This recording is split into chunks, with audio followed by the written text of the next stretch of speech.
Today, we are in the second week of our sermon series titled Pathways to Generosity. And I was reminded of a story this week that goes like this. It's about a small village that faced a severe drought. The crops withered away, and food was scarce for everyone in the village. During this desperate time, one farmer decided to share his last bag of grain with his struggling neighbors, even though he did not know when the rains would come, providing nourishment for his own crops for the next yield. This one act of generosity sparked a chain reaction in the village. Others who had held on to their own small bags of grain for themselves, they started sharing too. The spirit of giving spread, and in a remarkable way, this community not only survived, but it thrived. What seemed like a single act of generosity turned into something much, much greater, a life-giving force that transformed this tiny village. In today's gospel reading, we see a group of friends displaying this same kind of life-transforming generosity. Their journey to get the paralyzed friend in front of Jesus was anything but easy. As we heard in our story, the house where Jesus was teaching was packed, so much so that there was no way to enter through the front door. But they didn't let that obstacle stop them. They climbed up onto the roof, tore it open, and lowered their friend right in front of Jesus. And because of their boldness and their faith, their friend was healed. This story is not just about a miraculous healing, however. It's about the power of a generous and determined, faith-filled group of friends. The man's friends didn't just offer a prayer or wish him well. They invested their time and effort by physically carrying him to Jesus. And their relentless compassion and persistence is a beautiful illustration of living a life of love in action. When we, as a community of faith, open our hearts to serve and love others, we too become agents of healing in the world.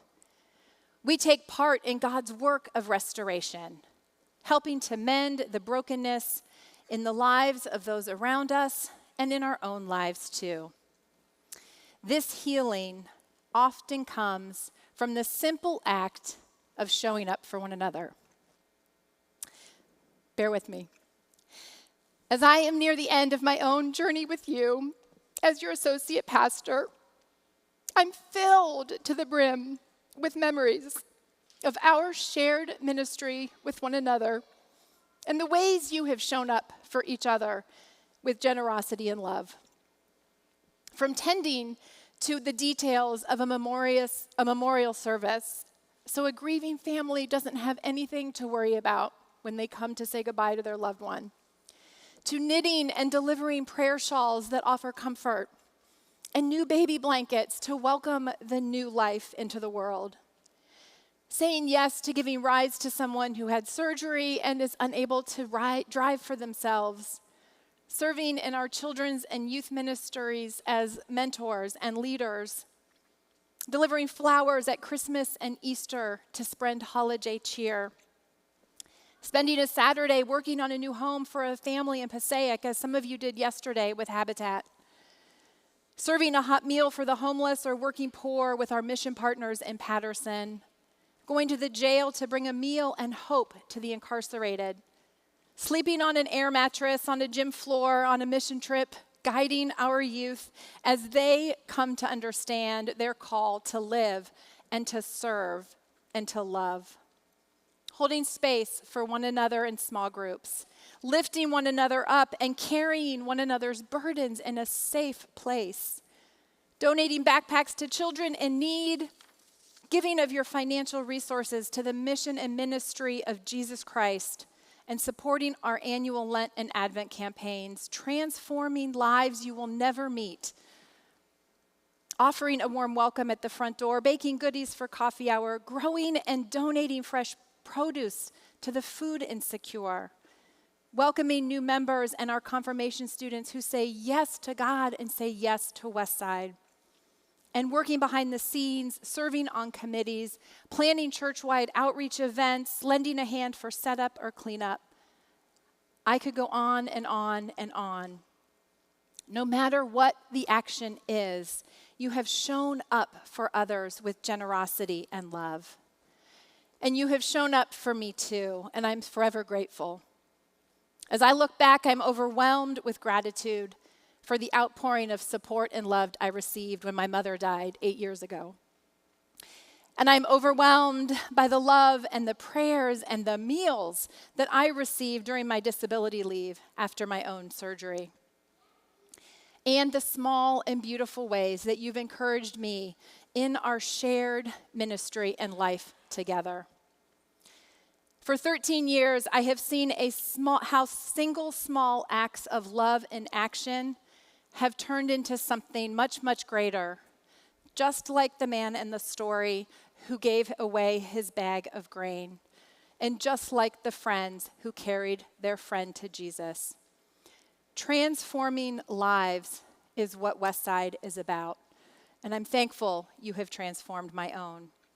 Small acts of kindness, of sacrifice, of love, they have all grown and multiplied, and they have helped others to do the same as well.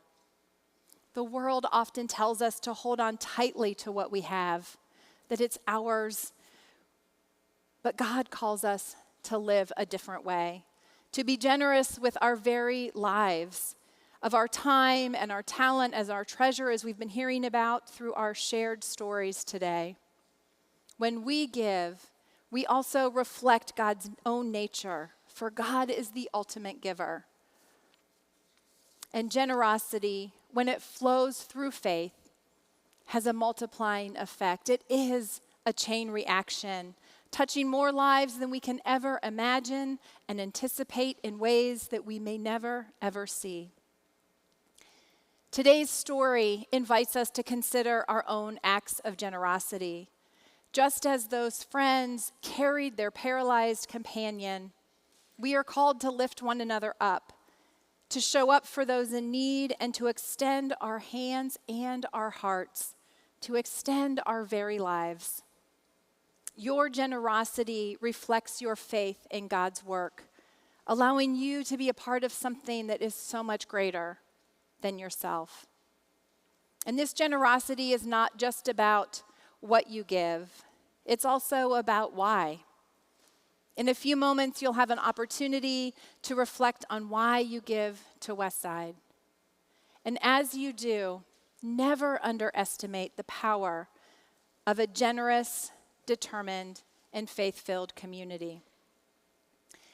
As I move on to the next chapter of my journey, and you all move on to the next chapter in yours, I encourage you to continue to look for ways and opportunities to connect and grow and serve, to make a difference in the lives of those around you, and to know that your financial contributions have the power to change lives and offer healing to a hurting world.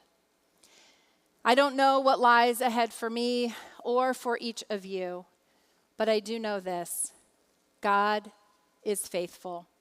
The same God who healed the paralyzed man, the same God who walked us through 13 years together, will continue to lead and guide each one of us as we surrender and turn our lives over to God. Thank you for the countless ways you've touched one another, supported one another, held one another, and thank you for the ways you've touched my life too. May God bless you as you continue to shine God's light in the world. Amen.